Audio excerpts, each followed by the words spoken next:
পিআরটা কিন্তু আমরা হঠাৎ নিয়ে আসিনি। পিআর নিয়ে আমাদের আলোচনা ছিল 2008 সাল থেকে। আমরা সেই ফখরুদ্দিনের সময় আমরা এটাকে লিখিতভাবে আমরা দিয়েছি। এরপর থেকে আমরা আমাদের আপনি সার্চ দেন, এখন গুগলের সমস্ত ভিডিওগুলি পাবেন।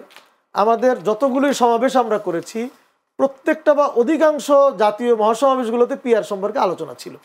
আমরা কিন্তু বলার চেষ্টা করেছি, হয়তো মিডিয়া সেভাবে কভার করেনি, বিষয়টাকে আলোচনায় আসেনি। পিআর সম্পর্কে আগের থেকে আমাদের আলোচনা আছে, এটা কোনো নতুন বিষয় না।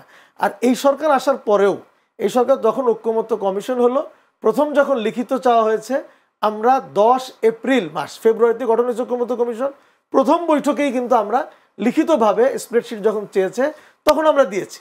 এরপরে ঐক্যমত্য কমিশনে বারংবার আমরা দাঁড়িয়ে বলার চেষ্টা করেছি, বসে বলার চেষ্টা করেছি, এটা কোনো এক কারণে তারা এটাকে আলোচনায় আনেনি।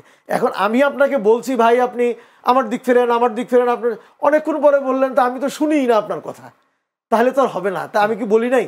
আমি তো নিশ্চয়ই বলেছি, জাতি দেখেছে। আপনি এখনো ওইগুলি পাবেন। দেশের এমন একটা পিরিয়ডে, এমন একটা সময়ে কেন আপনারা এই দাবিটা কেন নিয়ে আসছি দেখেন, আমরা বলি হলো যে আমাদের 54 বছরের যে রাজনীতি, এই রাজনীতিটা কিন্তু আমরা আর করতে চাই না। আপনি বিগত সংসদগুলো দেখেন, আপনি 91 সালে যখন বিএনপি ক্ষমতায় এসছে, আমি তখন ছোট, আমরাও মনে করেছি বাহ একটা স্বৈরাচার গেছে, বাংলাদেশে স্থিতিশীলতা তৈরি হবে, আমরা সুখে শান্তি থাকতে পারবো। আপনি বলেন তো কয় বছর থাকতে পেরেছি? কয় বছর পরে ওয়াকআউট শুরু হয়েছে, কয় বছর পরে সংসদ অচল হয়ে গিয়েছে, এগুলো সব আমাদের মনে আছে। তো এরকম এরপরে আবার বিএনপি গেল, শেখ হাসিনা আসলো, আসার পরে কয়দিন পরে ওয়াকআউট শুরু হয়েছে, কয়েকদিন পর থেকে সংসদ অচল হয়ে গিয়েছে, রাস্তায় আন্দোলন, মারামারি, কাটাকাটি, আগুন জ্বালাও পোড়াও হয় নাই। এরপরে আবার আসলো 4 দলীয় জোট, তখন কি হয় নাই?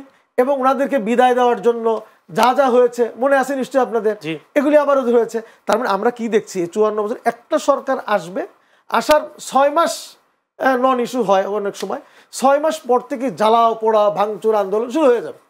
এবং লাস্টলি তাকে নামাইতে ক্রেন দিয়ে নামাইতে হবে, ট্রেনে নামাইতে হবে, আসল ছিঁড়ে নামাইতে হবে। কেন আমরা এই জায়গাতে বেরিয়ে আসতে পারি না? এই বেরিয়ে আসার জন্যই আমরা মনে করি পিআর সিস্টেমটা দরকার।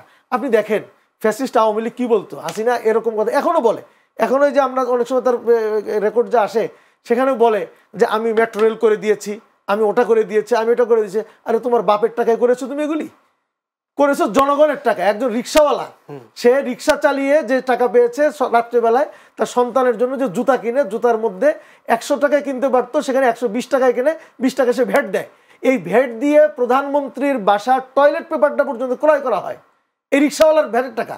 তুমি খাও, ঘুমাও, গণভবনে তুমি রাজ সিংহাসন বানিয়েছো জনগণের টাকায়। সে বলতেছে কি আমি বানিয়ে দিয়েছি, আমি বানিয়ে দিয়েছি। আমরা চাই এরকম লর্ড আমরা আর ভবিষ্যতে বানাতে আমরা চাই হলো, আমরা মনে করি যে সেজন্য একটা ব্যালেন্স অফ পাওয়ার যদি তৈরি করতে হয় পিআর লাগবে।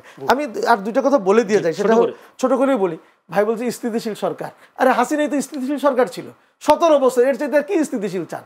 এরকম স্থিতিশীল সরকার হওয়ার চাইতে আমার 2 দিন পর সরকার পাল্টাইলে অনেক ভালো হয়, অনেক ভালো, অনেক ভালো। আমরা এটা চাই। হাসিনার মধ্যে স্থিতিশীল সরকার শেষ আধা মিনিট বলি ভাই। আরেকটা কথা বলেছেন, সেটা হলো যে আমরা ইংল্যান্ডে তো আমাদের সবকিছুর দায়িত্ব নেয়, আমার চিকিৎসা ইত্যাদি, আমরা কত বছর পরে সেই জায়গায় যাব? স্বাধীন তো হয়েছে 54 বছর। এবং আমাদের দেশে যে টাকা পয়সা আছে, এই টাকাটা যদি চোরেরা খেয়ে না দেয়, এই সরকার, মাফিয়া সরকারগুলো, এরা যদি খেয়ে না দেয়, বাংলাদেশের প্রত্যেকটা মানুষের আপনার স্বাস্থ্যসেবা নিশ্চিত করার দায়িত্ব আপনি নিতে পারেন, সরকার নিতে পারে। এটা অসম্ভব কিছু না।